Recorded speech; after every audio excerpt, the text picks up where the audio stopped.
6 ধরনের মানুষ আছেন যারা জীবনে যতই চেষ্টা করুন না কেন ব্যর্থ হন বারবার। শতবার চেষ্টা করলেও নিজেদের জীবনে বড় কিছু করতে পারেন না। নাম্বার 1, সেই মানুষরা যারা সব কিছু নিয়ে শুধু ভাবেন, অতিরিক্ত চিন্তা করেন, কিন্তু কাজের সময় এলে কিছুই করেন না। নাম্বার 2, সেই মানুষরা যারা সব সময় অজুহাত খোঁজেন, তার ভুল ছিল, না হলে আমি পারতাম, আমার তো সময় কম, আমার ভাগ্যটাই খারাপ চলছে। নাম্বার 3, তারা যারা সব সময় অভিযোগ করেন, আমার কাছে তো টাকা নেই, সব খারাপ জিনিস কেন আমার সাথেই ঘটে, আমি তো অনেক পরিশ্রম করি তবু কিছু হচ্ছে না কেন। নিজেকে সব সময় ভুক্তভোগী হিসেবে দেখাতে ভালোবাসেন।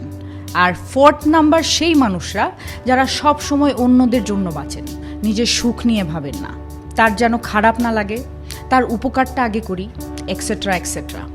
আর 5th নাম্বার তারা যারা বলেন আজ করার ইচ্ছে নেই, কাল করব, এখন সঠিক সময় নয়, পরে দেখা যাবে।